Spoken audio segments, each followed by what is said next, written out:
기원전 35세기경 구약 성서가 완성되기 2500년 전에 고대 이집트인들은 이미 인간 존재에 대해 심오한 해석을 내렸습니다.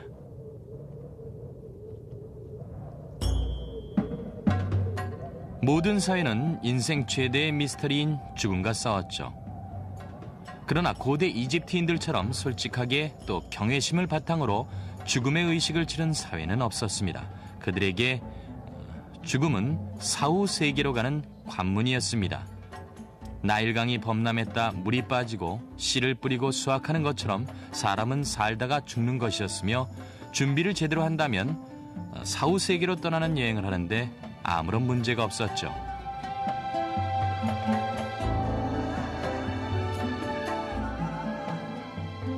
고대 이집트인들은 초기부터 사후 세계가 존재한다고 믿었고 인간의 존재가 영원하다고 믿었습니다. 이들에게 죽음은 영원의 세계로 떠나는 일시적인 변화일 뿐이었죠. 고대 이집트에선 죽음은 곧 시작을 의미했습니다. 그들에게 죽음은 우리처럼 인생의 종말이 아니었고 단지 상태만 바뀌는 것뿐이었습니다.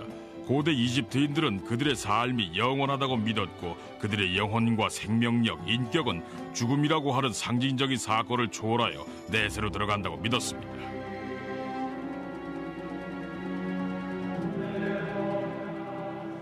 이집트인들이 생각하는 영생의 개념은 기독교 문화에서 말하는 개념과는 다릅니다.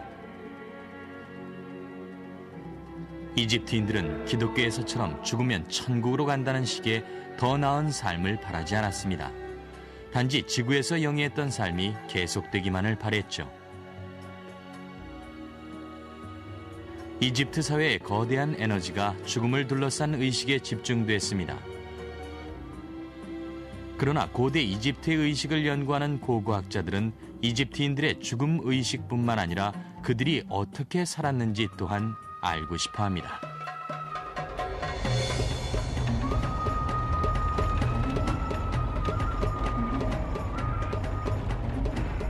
죽음을 어떻게 맞이할까요? 오랜 문제의 해답을 찾기 위해 고고학자들은 고대 이집트인들의 방법을 알고 싶어 합니다. 우리는 지금 안녕하세요. 나일강 삼각주의 비옥한 토양을 지나 지금으로부터 4,500여 년 전 고왕국 시대 이집트 초기 무덤의 발굴 현장으로 향하고 있습니다. 그곳에서 네덜란드의 이집트 학자인 윌럼 벤 할렘이 전 세계에서 모인 발굴팀을 이끌고 있는데 이제 거의 다 왔습니다.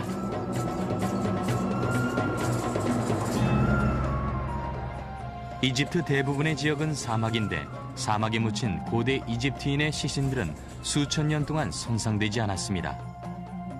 그러나 나일 삼각주 지방의 상황은 사뭇 달랐죠. 이곳은 나일강에 많은 지류가 흘러 습지를 이루고 있으며 나일 강변의 진흙땅에 묻히는 대부분의 생물들은 쉽게 부패됩니다. 윌럼 벤 할람이 발굴 작업을 벌이고 있는 고대 무덤 유적지입니다. 이런 곳은 고고학자들이 발굴 작업을 벌이기가 매우 힘든 곳이라고 합니다. 다행히 무덤에서 발견된 시신 한 구를 자세히 살펴보기 위해서 다른 장소로 옮기는 날 도착했죠.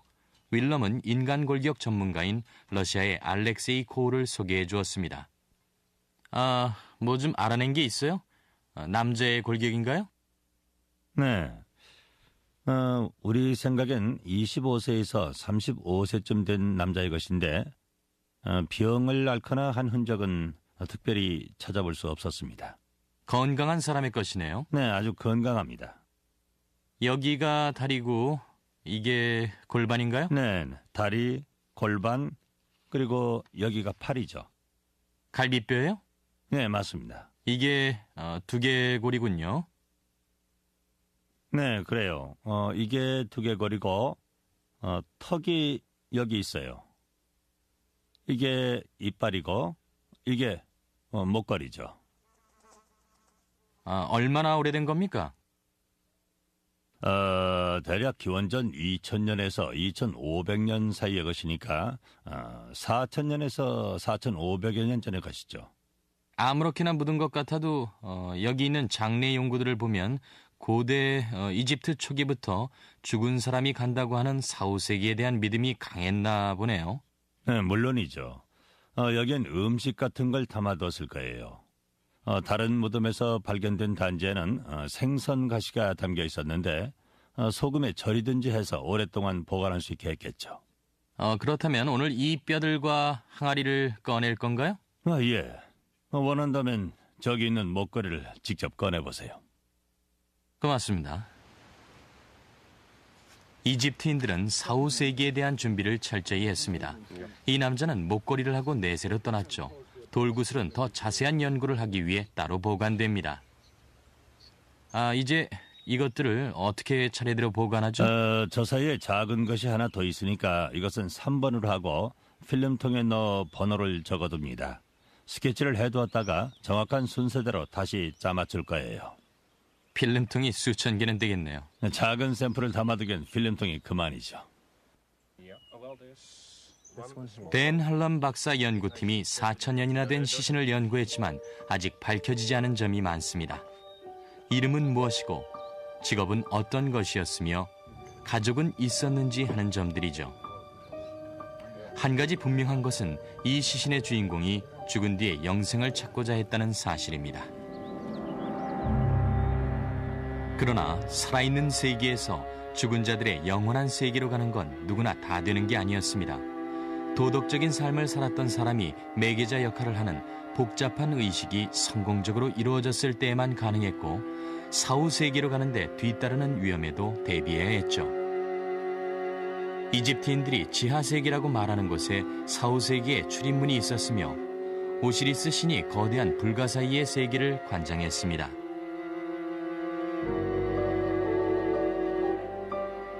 죽은 사람의 영혼은 심판의 날에 오시리스 신과 42의 다른 재판장이 있는 지하 법정에서 이승에 대한 복잡한 문제들 혹은 수수께끼들을 푸는데 정확한 답을 해야 사후세계로 들어가는 자격을 얻었습니다.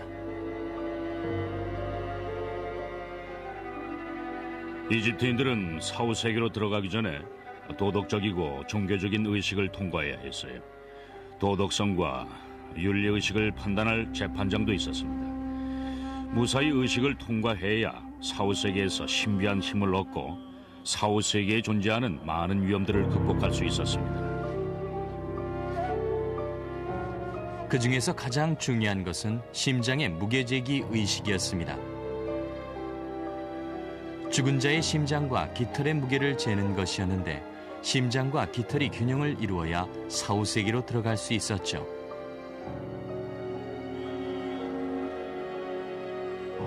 시험에 통과하기 위해서 고대 이집트인들은 당연히 도움을 청했습니다. 육체가 미라로 만들어져 무덤에 묻히면 이제 죽은 자의 영혼은 사후세계에서 다시 태어나길 바라며 지하세계를 통해 머나먼 여행을 떠납니다. 이들은 사자의 서라고 하는 사후세계의 안내서를 참고했습니다. 모든 무덤의 벽에서 이것의 일부분을 발견할 수 있었는데 이것은 죽은 자의 영혼을 위한 사후세계의 안내서입니다. 때때로 사자의 서 안에 사후세계가 어떻게 생겼는지 보여주는 지도책도 들어있었습니다.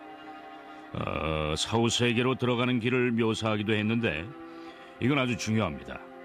그들은 사후세계로 가는 길에 많은 위험이 도사린다고 믿었어요. 사후세계로 들어가기 위한 시험에 통과하지 못한 사람들 앞에는 고대 이집트인들이 가장 두려워하는 것이 기다리고 있었습니다. 자격이 없다고 판단되는 사람들은 지옥 구덩이에 떨어져 고문을 당했죠. 테스트에서 떨어진 사람들은 죽은 사람을 잡아먹는 거대한 괴물인 아미트한테 잡아먹혔습니다. 그러나 조국과 그들한테 주어진 삶을 사랑했던 사람들에게 가장 큰 두려움은 사랑하는 조국 이집트를 떠나 사후세계로 떠나야 한다는 생각이었죠.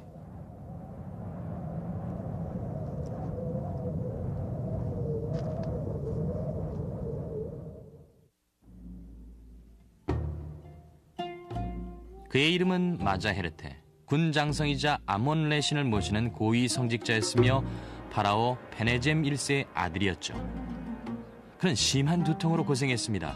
그가 의사한테 고통을 호소했던 편지도 있었는데 별로 효과는 없었지만 그는 52세까지 비교적 오래 살았습니다.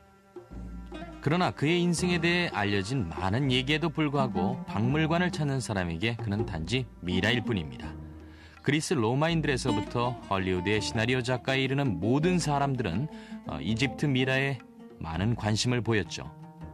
그런 점에서 이 마자헤르테의 미라는 소망을 이룬 셈입니다. 우리 앞에 살아있으니까요.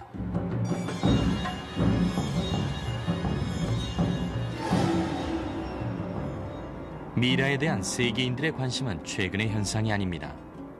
1798년 이집트를 침략했던 나폴레옹은 미라를 보고 크게 놀랐습니다. 초기 고고학자들도 미라로 만들어진 시신에 사로잡혔고 금보다도 미라를 찾는 데 혈안이 됐죠. 그러나 그들은 망자를 다루는 데에는 신중하지 못했습니다. 그들은 미라를 만드는 과정이나 그 의식들을 이해하지 못했죠. 고대 이집트인들은 마자헤르테의 미라처럼 시신을 방부 처리해서 온전히 보존해야만 죽은 후에도 영생을 누린다고 믿었습니다. 실제로 이집트인들은 정말 많은 시간과 공을 들여서 시신이 부패되지 않게 했고 시신이 원형 그대로 보존될 수 있도록 하는데 모든 신경을 썼습니다. 사후세계에서 영혼이 자기 몸속으로 들어가서 다시 살아있는 존재가 된다고 믿었기 때문이죠. 죽은 자의 영혼이 영혼의 안식처인 자신의 몸을 찾는 게 무엇보다 중요했습니다. 그래서 시신은 가능한 찾기 쉽게 원래의 생김새대로 꾸며졌죠. 이집트 문명 초기엔 시신을 처리하기가 매우 쉬웠습니다. 시신을 얕은 구덩이로 판 모래 무덤에 묻기만 하면 시신이 부패하기 전에 뜨거운 사막의 모래가 시신을 바짝 말려주었기 때문이죠. 그러나 이집트가 점차 발전하면서 사람들은 모래 구덩이와는 다른 장소를 원하기 시작했습니다. 기원전 3400년경 이집트 상류층은 땅 위에 마련된 무덤에 묻혔습니다. 그러나 마른 모래를 깔지 않으면 시신이 부패했습니다. 따라서 더 나은 보존 방법이 필요했죠. 시신이 없다면 사후세계도 보장받을 수 없었으니까요. 그리고 1000년 후 미라라고 하는 고도로 발전된 복잡한 방법이 등장하기에 이르렀습니다. 초기엔 단지 시신을 송진에 담가두었던 아마포로 감싸는 게 전부였습니다. 그러나 시간이 지나면서 이집트인들은 모든 생물체가 그러하듯 인간의 내장기관이 제일 먼저 부패한다는 사실을 깨달았죠.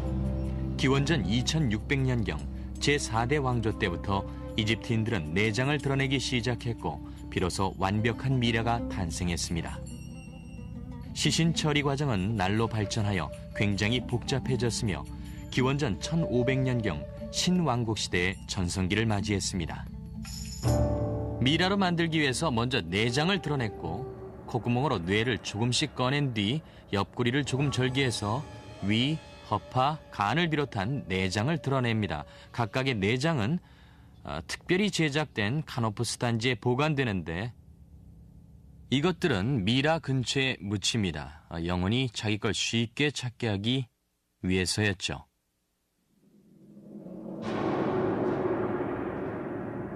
모든 사람들이 똑같은 방법을 쓴 건 아니었습니다. 차를 사려는 사람이 자기가 원하는 대로 차의 크기와 색깔을 결정하듯이 고대 이집트에선 죽은 사람의 가족들이 미라의 처리 과정을 선택했죠. 누구나 제일 좋은 방법으로 시신을 보존하고 싶어 했지만 물론 이것도 돈 문제였죠. 가난한 사람들은 미라로 만드는 세세한 과정까지 할 수 있는 여유가 없었어요. 부자들만 미라로 만들 여유가 있었지만 어쨌든 이집트에는 다양한 수준의 미라 처리 방법이 있었습니다. 더 비싼 방법도 있었고 또 더 싼 방법도 있었어요. 그리고 당연히 파라오의 시신을 미라로 만들 때 제일 비싸고 제일 좋은 방법을 썼습니다. 파라오는 세상을 떠난 후 40일 동안 계속되는 엄격한 과정을 거쳐 미라로 만들어집니다. 시신에 기름을 바를 때에도 가장 귀한 재료가 쓰였죠. 지금의 레바논 지역에서 송진과 고평나무를 들여왔으며 유향과 몰약은 지금의 소말리아와 아라비아 반도에서 사왔습니다. 계피와 밀랍 또한 시신의 냄새를 제거하고 시신을 봉할 때 쓰였죠. 이제 시신의 모든 준비를 마치면 아마포로 만든 작은 붕대로 손가락과 발가락에까지 조심스럽게 시신을 감았습니다. 신왕국 시대에도 이상적인 미라 처리 방법을 찾는 일은 계속됐습니다. 영혼이 자신의 미라를 찾는 것이 중요했기 때문에 이집트인들은 죽은 자의 원래 모습을 그대로 보존할 수 있는 기술을 찾았죠. 위대한 파라오 람세스 2세의 얼굴에서 가장 두드러진 특징은 커다란 매부리 코였는데 이 코를 원래 모습대로 보존하기 위해서 새로운 기술이 등장됐죠. 1977년 엑스선 전자사진법을 통해서 람세스 2세의 특이한 코를 영원히 보존하기 위해 콧구멍에 수십 개의 후추 열매를 집어넣었다는 것이 밝혀졌습니다. 신왕국 시대에 들어서 이집트인들은 눈꺼풀 아래 조그만 양파를 집어넣었어요. 눈은 수분이 빠지고 나면 움푹 들어갔거든요. 그래서 왕족들은 양파를 집어넣어서 눈을 자연스럽게 만들어서 잠을 자고 있는 것처럼 보이게 했어요. 예쁘게 색칠해진 돌이 눈을 대신했고 톱밥과 집, 모래, 이끼를 비롯한 다양한 재료들이 살아생전의 모습을 그대로 재현해내는 데 쓰였습니다. 당시 시신의 방부 처리 과정을 담당했던 사람들에 대해선 알려진 바가 많지 않지만 붕대로 시신을 감싸 미라로 만드는 과정은 아누비스 신의 마스크를 쓴 성직자들이 행했습니다. 파라오의 시신을 미라로 만드는 과정이 끝나면 파라오의 미라는 자신의 얼굴을 닮은 장례용 가면을 썼죠. 가장 유명한 장례용 가면은 신왕국 시대 18세 어린 나이로 생을 마감했던 투탕카문의 황금 가면입니다. 이집트 학자들은 기원전 1세기경 로마 제국이 이집트를 점령하면서 미라를 만드는 기준이 바뀌었다고 말합니다. 이집트인들에게 중요한 의식은 여전히 남아 있었지만 방부 처리를 담당했던 사람들의 질은 떨어졌습니다.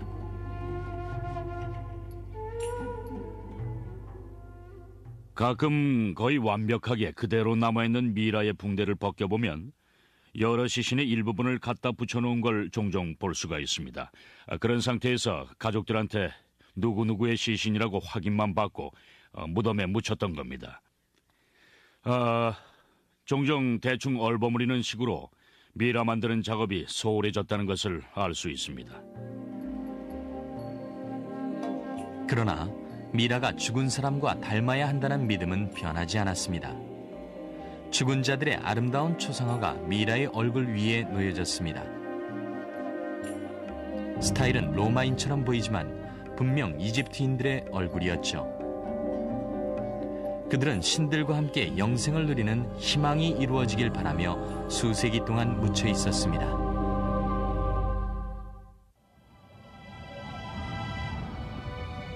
미라의 처리 과정이 조금씩 변했던 것처럼 사랑했던 가족을 묻는 무덤의 장소도 조금씩 변했습니다.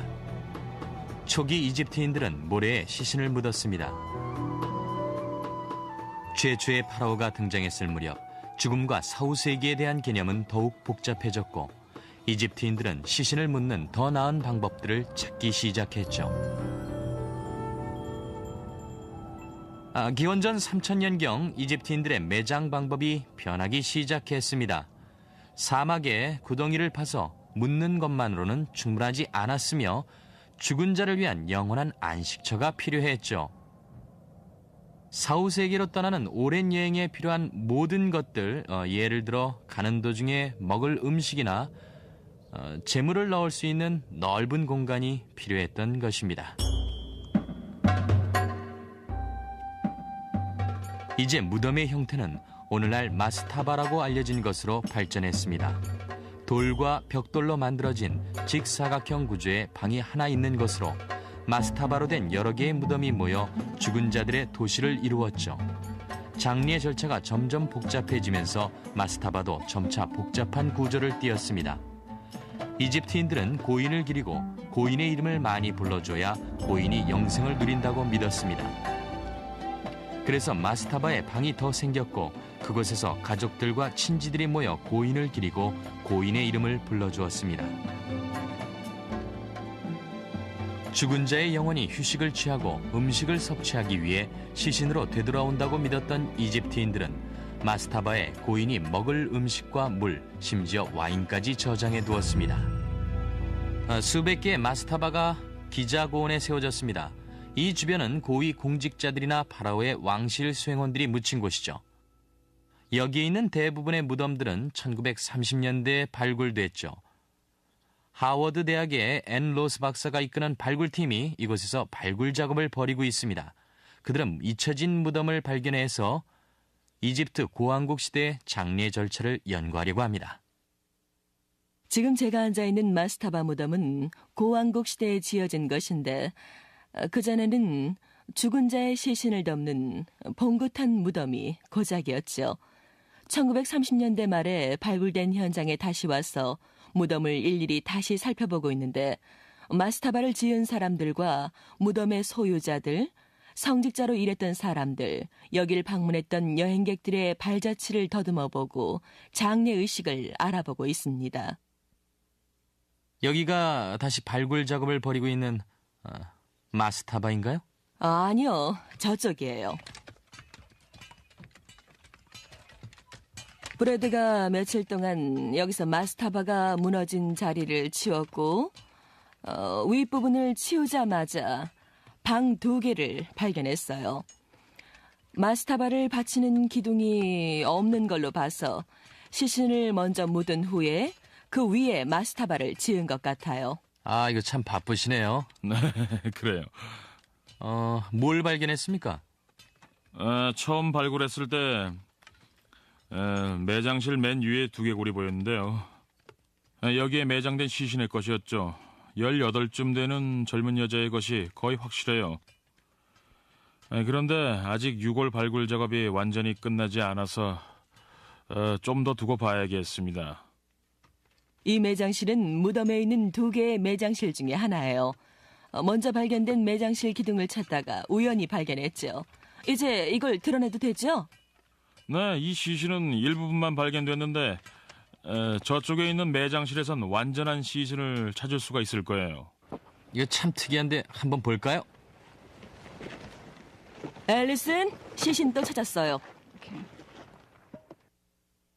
뭐가 있죠? 두개골이 있고 목뼈나 다리뼈 같은데요? 다리뼈예요. 이걸 마저 발굴하려면 어떻게 해야 하나요? 흙을 다 드러내야죠. 뼈에 손상이 가지 않게 조심해야 하는데 보이는 것처럼 공간이 너무 작아서 문제죠. 뭔가 뒤틀린 것 같아요. 여성인 것 같고 작지만 분명히 어른 거예요. 나머진 드러낸 뒤에 알아봐야겠어요. 됐어요. 시신이 또 있네. 시신을 발굴하는 것은 사실 좀 무서운 일이에요. 우리와 똑같은 사람의 뼈잖아요.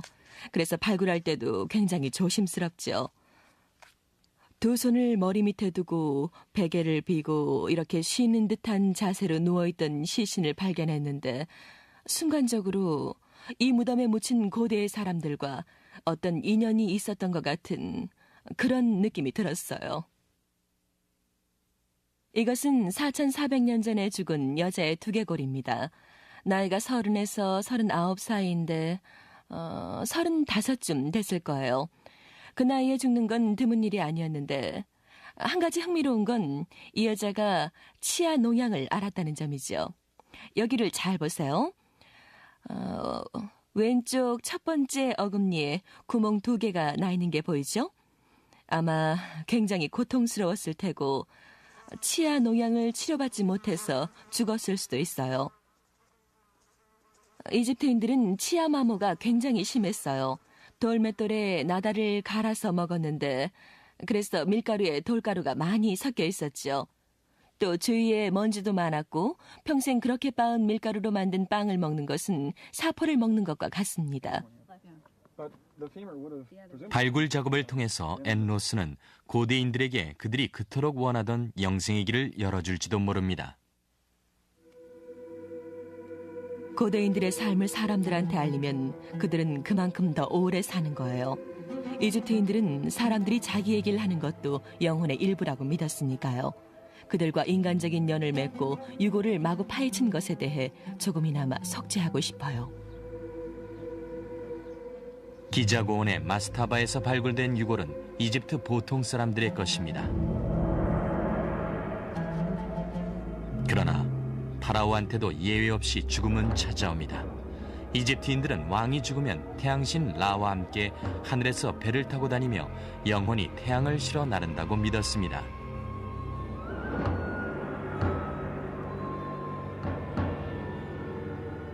파라오가 사후세계로 가는 중요한 여행길에 오르기 위해 때때로 이런 배들이 왕의 무덤 가까이에 함께 매장됐죠.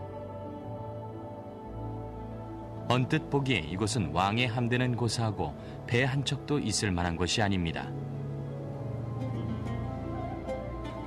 이 거대한 벽들은 거대한 죽음의 신전 단지가 남긴 유물입니다. 이곳은 지금으로부터 5,000년 전 죽은 왕들을 기리기 위해서 고대 도시 아비도스 근처의 사막에 지어진 것입니다.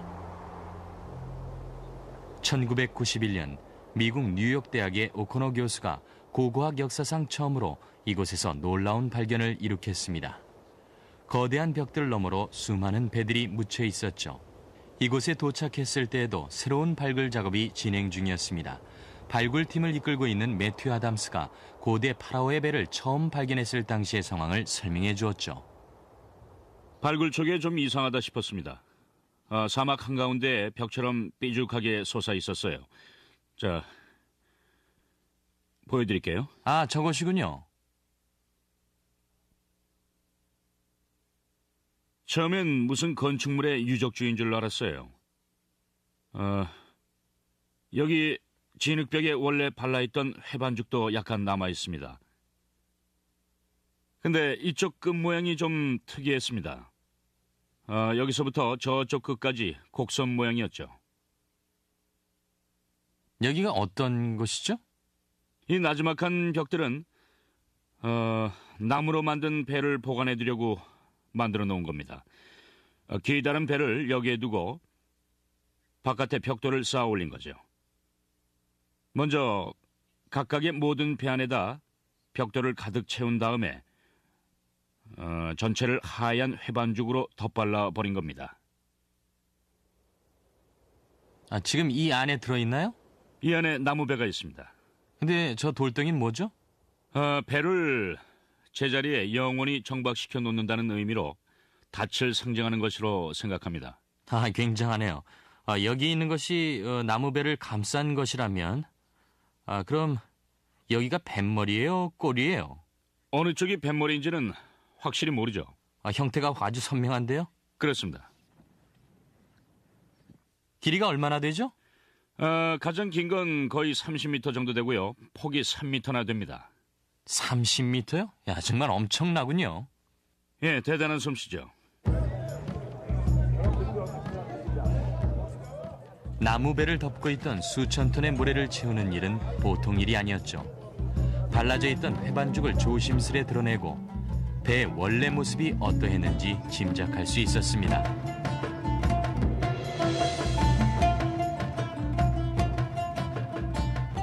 모래 전부를 채우자 5,000년 전 이곳에 묻혔던 길고 좁은 배의 나무 판자들이 보였습니다.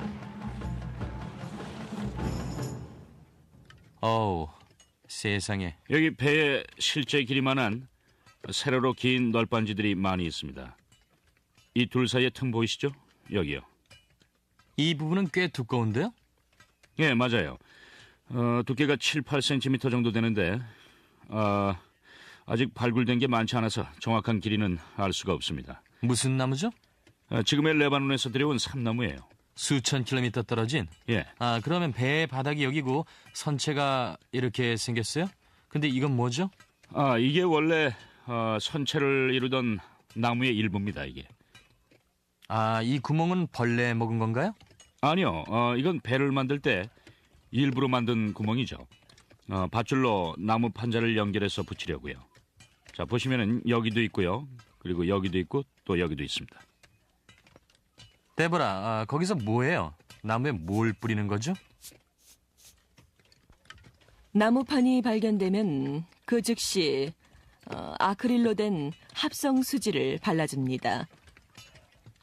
색깔이 더 이상 바래는 걸 막기 위해서죠. 저건 뭐예요? 이건 노란색 안료예요. 이쪽에 노란색이 쭉 이어진 게 보이죠? 이게 바로 무덤 부주에서 봤던 아름다운 배군요. 맞아요. 그럼 이제 뭘 하죠?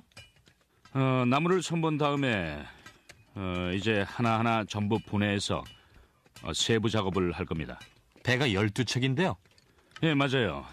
지금 이거 하는데도 시간이 모자라니까 12척 모두 하려면 아마 몇 년은 걸릴 것 같습니다. 자, 보여드리죠. 여기서 이미 12척이 발견됐죠? 그래요. 바로 뒤에 있는 게 12번째입니다. 이틀 전까지만 해도 12척 이상은 없을 거라고 생각했는데 올해 발굴 작업을 하는 동안 저기 또 하나가 발견됐죠. 여기 이게 13번째 배입니다.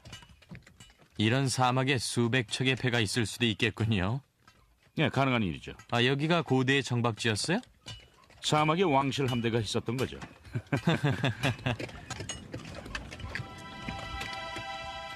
여전히 고대 이집트의 비밀이 드러나고 있으며 우리가 아비도스를 떠나고 얼마 지나지 않아 14번째 배가 발견됐습니다. 모두 세계에서 가장 오래된 배들이죠. 아담스 일행이 발굴해낸 이 왕실 함대는 초기 이집트 왕들의 마스타바 무덤 근처에 묻혀 있었습니다. 수세기 동안 사용됐던 간단한 마스타바 무덤 양식은 점차 복잡해졌고 기원전 2700년경 이집트 왕들은 훨씬 더 거대한 규모의 무덤을 짓기 시작했죠.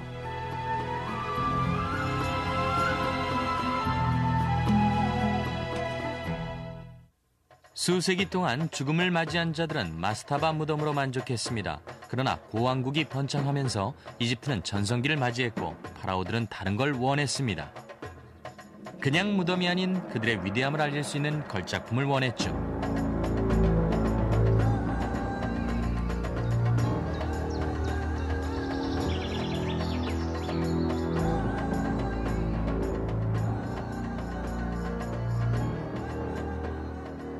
기원전 2600년경 이집트 파라오들은 인류 역사상 가장 위대한 불멸의 저택을 완성했습니다.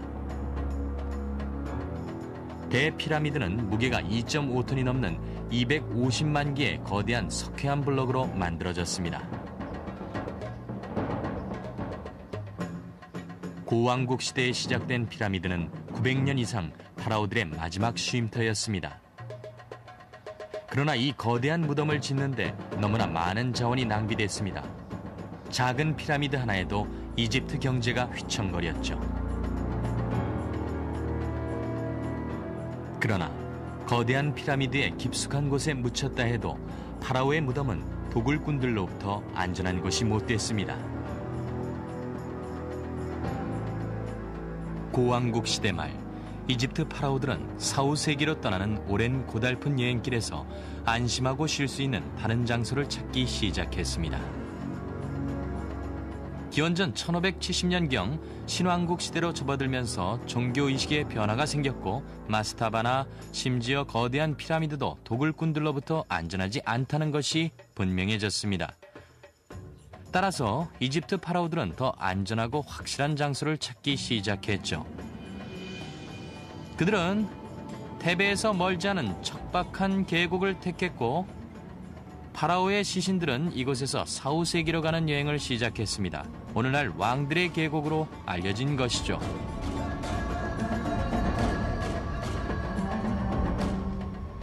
사람의 왕래가 끊어진 외딴 계곡은 매우 안전해 보였습니다. 파라오가 왕위를 이어받자마자 무덤 건축이 시작됐습니다. 어떤 노동자들은 석회암으로 된 바위산을 깎아 커다란 방을 만들었고 어떤 사람들은 벽을 깎아 아름다운 부조를 만들었죠. 또 어떤 사람들은 왕이 사후세계로 안전하게 들어갈 수 있게 도와주는 지침서인 사자의 서를 조각했습니다. 왕이 이승을 떠났다는 소식을 듣자마자 공들여 만든 마지막 장식품들이 급히 무덤에 추가됩니다.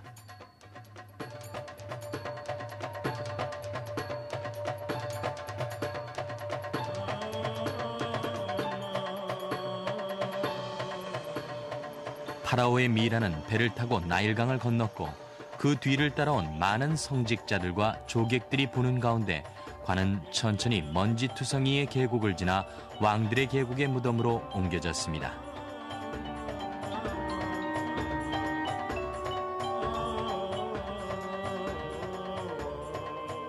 나일 강가에서부터 파라오의 미라를 무덤 입구까지 가져오는 며칠 동안 장례의식은 계속됐습니다.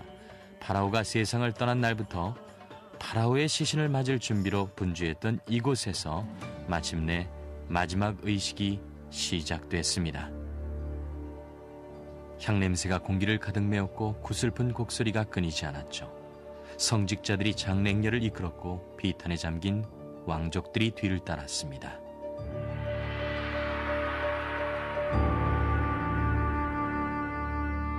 마침내 장례 행렬이 무덤 안 깊은 곳에 자리 잡은 이곳에 다다랐습니다. 미라가 설화석고 관 속에 놓여지면 죽은 자에게 작별을 구하는 마지막 의식이 진행됩니다. 조문객들이 되돌아가고 나면 이제 파라오는 사후세계를 위한 새 집에 혼자 남게 됩니다. 왕들의 계곡에 묻힌 신왕국 시대의 파라오들이 이집트를 통치했던 500여 년 동안 이집트는 전성기를 맞이했으며 찬란한 문화를 꽃피웠습니다. 그러나 기원전 1000년경 이집트와 파라오의 권력은 점차 쇠퇴하기 시작했고 잦은 이민족의 침입을 받았던 이집트는 마침내 다른 문명의 식민지로 전락했죠. 페르시아인과 그리스인에 이어 마침내 로마인이 파라오의 땅을 점령했습니다. 하지만 놀랍게도 침략자들은 그들의 종교를 강요하지 않았고 이집트인들은 여전히 자신의 신들을 숭배하며 장례의식을 계속할 수 있었습니다.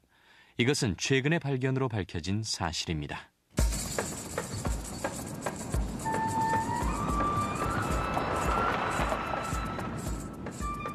이곳은 카이로에서 300km 떨어진 이집트 서부 사막의 한가운데입니다. 자동차로 가기에 만만치 않은 곳이고 밖의 기온은 40도나 됩니다. 여기서 운전을 하고 있노라면 리비아의 국경지대까지 뜨거운 열기와 바위, 모래 말고는 아무것도 없는 것 같아 보이지만 실제로는 그렇지 않습니다. 사막 한가운데 움푹한 땅에서 막대한 양의 물이 쏟아져 풀이 무성한 5개의 오아시스가 있습니다. 우린 지금 그중 한 곳인 바하리아로 향하고 있습니다. 그곳에서 이집트 고고학자 자이 하와스가 엄청난 발견을 했다고 하네요. 이집트가 로마 제국의 속주였을 때 거대한 오아시스 바하리아는 수만 명의 사람들이 모여 살던 번잡한 도시였습니다. 기원전 5세기경 대추 야자와 와인으로 유명했던 오아시스는 오늘날 당나귀 사고로 유명합니다. 1996년 한 노동자가 이곳 바하리아 오아시스에서 당나귀를 타고 가는 중이었습니다. 갑자기 그는 사막 한가운데서 동물의 부서진 다리 같은 게 구멍으로 삐져나온 걸 발견했습니다. 그는 구멍 안을 들여다봤고 그 안엔 미라가 많이 있었습니다. 역사상 가장 많은 미라가 매장된 무덤이었죠. 미라를 만드는 풍습이 시작된 지 4,000년 후 미라의 모습은 초기 때와 사뭇 달랐습니다. 대부분 관도 없었죠. 대신 미라의 얼굴에 황금 마스크를 씌웠습니다. 그러나 4, 5세기를 위해 시신을 방부 처리하는 이집트인들의 풍습엔 변함이 없었습니다. 미라의 얼굴에 금도금한 마스크를 씌운 것 때문에 이곳은 황금 미라의 계곡이라 불립니다.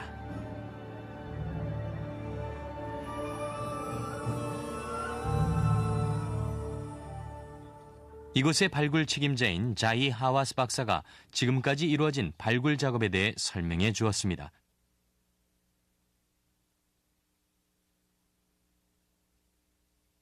이건 어떤 무덤이죠?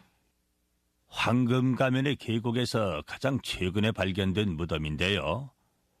이곳에서만 41개의 미라를 발견했습니다. 그렇게 많이요? 난 지금까지 그만큼 많은 미라를 본 적이 없는데요. 미라의 형태를 잘 살펴보면 매우 흥미롭습니다.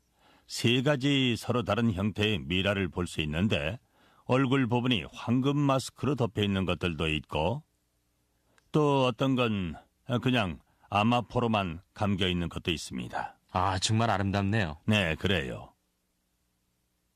여기 있는 미라의 얼굴을 자세히 보면 신들의 얼굴 모습을 하고 있습니다. 여기 이쪽에 있는 어린아이의 것을 보세요. 물론 엑스레이를 찍어 봐야 알겠지만 많아야 2살 정도 된 아기의 것입니다. 너무 예뻐요. 그래요. 상태도 아주 좋아요. 다들 로마 시대에 만들어진 미라의 질이 떨어진다고들 하는데 이걸 보면은 그렇지 않다는 것을 알 수 있습니다. 아주 상태가 좋아요. 여기 가운데 있는 미라가 연장자였던 것으로 보입니다. 그래서 가운데 있나 봐요. 네, 가장일 수도 있죠. 방 한가운데 있는 침대에 누워있고 또 약간 높은 곳에 둔 것으로 봐서 이 집의 가장일 수 있습니다. 한 가족이 묻혀 있는 걸 보니 감동적이네요. 네, 맞아요. 다른 무덤도 마찬가지인가요? 미라마다 다 달라서 이집트인들에 대한 다양한 사실을 알 수 있어요. 다른 데로 가죠.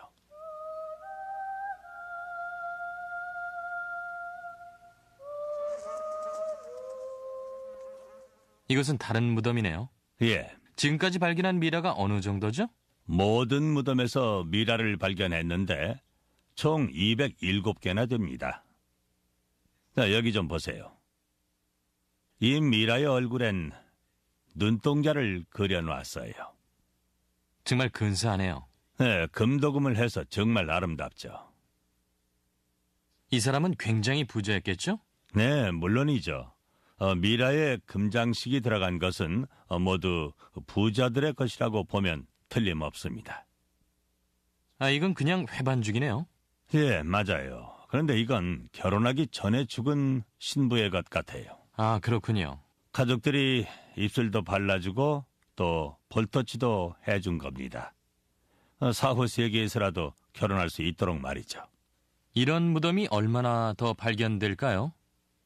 평생 발굴 작업을 하면서 미라의 비밀을 밝히고 또 이곳에 묻혀있던 사람들의 인생 얘기를 알아낼 겁니다. 최소한 10,000개의 미라를 발견할 수 있지 않을까 해요. 이것을 황금 미라의 계곡이라고 이름 붙일 생각입니다. 고대 이집트에선 위대한 파라오들만 미라로 만들어졌다고 여기고 지금까지 고고학자들은 왕의 무덤에만 많은 관심을 쏟았습니다. 그러나 바하리아에서 발굴된 무덤엔 왕족이 아닌 이집트 보통 사람의 미라로 가득합니다. 아버지 가슴에 안겨있는 아이, 자신이 사랑했던 남자의 미라를 바라보고 있는 여자. 이것으로 우리는 고대 이집트의 보통 사람들도 시체가 썩는 걸 원치 않았음을 알 수 있습니다. 4,000년이 넘는 시간 동안 미라를 만드는 풍습은 이집트 가족 생활에서 없어서는 안 될 중요한 일부분이었습니다. 이집트인들도 사랑하는 가족을 잃고 난 뒤 지금 우리들처럼 매우 슬퍼했습니다. 그들은 산 사람들이 슬퍼하는 동안 죽은 자는 4, 5세기로 여행을 떠나면서 다시 태어난다고 믿었죠. 꽤 오랫동안 가족들은 여러 가지 장례의식을 치렀고 죽은 뒤에 영혼을 받아들일 수 있도록 시신을 미라로 만들었습니다. 여기에 드는 비용과 노력도 만만치 않았습니다. 왜 이런 의식을 거행했을까요? 병적인 망상 때문이 아니라 가족을 너무나 사랑했기 때문입니다. 미라로 만드는 것은 사랑의 행위였죠. 그들은 죽음이 인생의 끝을 의미하는 게 아니고 영생의 시작이라고 믿었던 것입니다.